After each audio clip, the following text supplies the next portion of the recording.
A cult refers to a social group in which there are shared religious, spiritual, or philosophical beliefs, or a common interest in some sort of personality, object, or goal. This seems fairly harmless, but it is unfortunately not always the case, as there are a lot of harmful and traumatic cults out there who prey on vulnerable people. There are some people who are able to find their way out of these situations through a lot of bravery and a lot of strength, but not everyone wants to talk about their experiences. Each person is different, and everyone's level of comfortability with sharing the things they went through is different, but today we are going to be talking about some of the things that are commonly not necessarily shared with the world. From the good to the bad, we are going to be diving into the top 10 dark things cult survivors refuse to talk about. Before I dive into this list today, you guys, I just want to talk to you about today's sponsor, Magellan TV. Magellan TV is a new documentary streaming service that really does have it all. While Magellan TV has documentaries on everything from history to science to nature and even space, it also has one of the most extensive true crime catalogs available on a streaming service, and considering the video we're all here to talk about today, I think that's right up all of our alleys. There are already so many options to choose from, but they add 15 to 20 hours of new material every week, so you honestly will never run out of things to watch. Magellan TV is also ad-free, which I love because my binging never gets interrupted. The first thing I ever watched on Magellan TV is actually super applicable to today's video because it was the documentary titled The Family: Inside the Manson Cult. It takes you through what it was like inside one of the most famous and horrifying cults to ever have existed, and it shows the days leading up to the night of the Tate and LaBianca killings. It includes real interviews with people who were actually in the cult, as well as interviews with Linda Kasabian, who barely ever speaks out on her experience. It is a must-watch for true crime lovers, and the best news is that you can check it out right now. Magellan TV wants to give Most Amazing Top 10 viewers a 1-month free trial, and all you have to do is head to the link in the description box, but it is for a limited time only, so make sure you do not miss out. Just click the link below and get ready to binge. Alright guys, let's get into today's list. Starting off in our number 10 spot, we have the good times. Some people don't want to talk about the good times they had while in a cult because, well, people expect it to have all been bad. When someone is trying to describe the horrible events they went through, it can be difficult to include positives. Part of this definitely stems from the stigma surrounding it.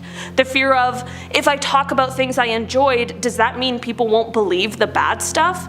It doesn't have to have been all bad for it to have been a terrible experience and a place that a person needed out of, but I could totally understand how to some it could feel that way. Every person's experience is always going to be different, but regardless of the experience, the feelings regarding it are valid and important. Unfortunately, some people are made to feel bad for not having an entirely terrible time, which leads some people to only recount the horrors of the cult in fear of being misunderstood. In our number 9 spot today, we have losing family members. It is not uncommon for people who have survived cults to experience the loss of a family member.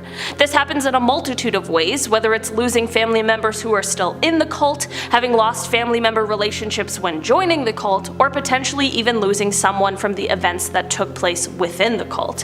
What I'm trying to say is that it happens quite often, and it's not something a lot of people want to talk about, and who could blame them?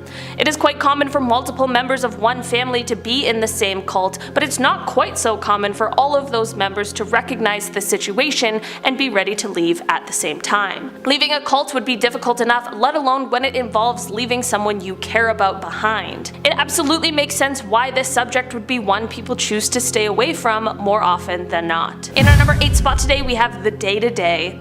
We often hear about the major events of the cult, but it's not often that we hear the survivors just speaking about the typical day-to-day things, such as the rules they had to follow. There's a multitude of reasons for why this might be the case, and they range from things like perhaps it was boring and they don't think anyone would care, all the way to more serious things like perhaps there were certain rules or rituals that they aren't comfortable discussing. Every cult is different and every person is different, so it's an entirely personal experience on how much someone is willing to discuss about their life while in the cult. In our number 7 spot today, we have the bad times. When I use the phrase the bad times, I'm talking about certain specific actions that I can't use the proper word for here on YouTube, but it sounds similar to obtuse, if you catch my drift. This is something that sometimes cult survivors don't talk about for some pretty obvious reasons. These kinds of experiences are unfortunately common in the dangerous cult world, and it undoubtedly is the cause of trauma for a lot of those who manage to survive these harmful places. Some people end up never talking about these experiences at all publicly, and some need some time to sort through their own feelings and the things they've experienced before being able to open up about it. Either way, there's no right or wrong answer on these things, and how each person chooses to cope is perfectly reasonable and something that absolutely should be respected. In our number 6 spot today, we have how they joined.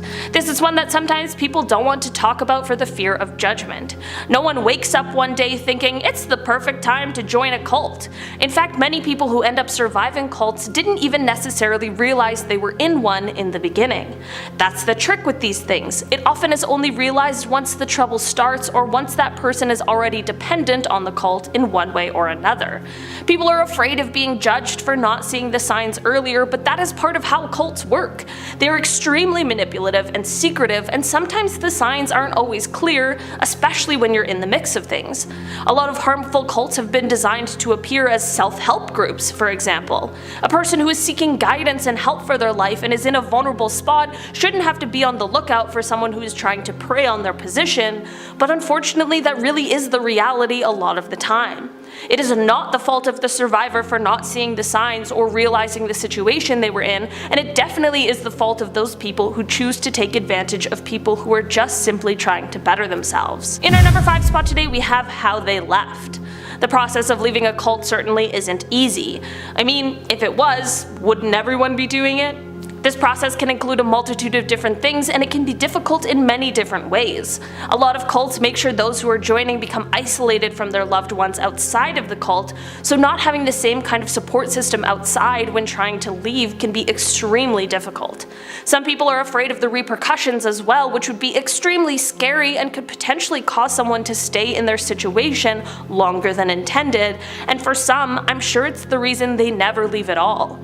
Being inside of a dark and dangerous cult is frightening, I'm sure, but the unknown of what happens after might even be scarier to the people who are actively in the situation. It might look easy from an outside perspective, but that certainly is not necessarily the case for most. In our number 4 spot today, we have the aftermath. We don't often hear people discuss the aftermath of what happened after they left the cult. Things like rebuilding their relationships with those outside of the cult, the healing process for the things they endured, or the other multitude of things that would happen after leaving. This one is pretty self-explanatory because the healing process isn't anyone else's business unless that person chooses to share their experience. After any difficult experience, there are things to be worked through, and as beautiful as the healing process is, it can also be really ugly and an absolute struggle. This is another one of those things that is incredibly individual and really is up to the person who survived these experiences. In our number 3 spot today, we have their roles in the cult.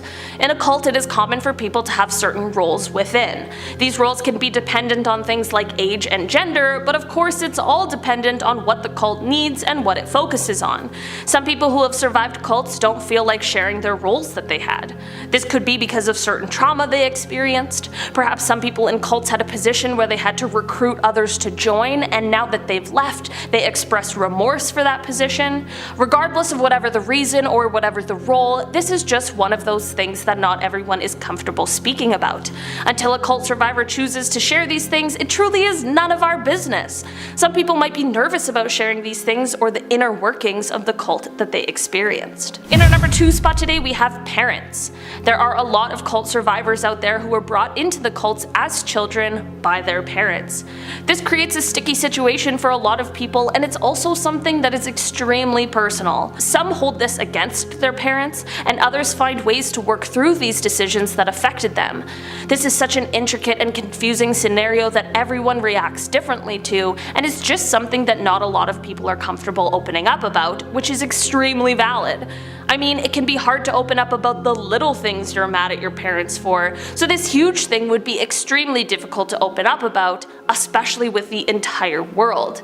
A parent-child dynamic is already complicated enough without the added, "you brought me into a cult" thing. In our number 1 spot today we have the loss after. There are people who were able to survive their scary cult experiences with others that they love. People like the Phoenixes, who were brought into a cult at a young age and managed to escape at an older age. As we all well know, however, everyone deals with trauma in different ways, and sometimes there are certain situations where it all becomes too much to bear. It would be incredibly difficult to escape a scary cult only to later lose someone as a consequence of those cult experiences. It would absolutely make sense as to why someone wouldn't want to talk about something like that. It would be hard enough as is, but adding a loss like that after is unimaginable. Alright guys, that has been our list for today. Thank you so much for checking it out. I've been your host today, Olivia Kozlowski. Don't forget to claim your 1-month free trial for Magellan TV, and we'll see y'all next time. Bye!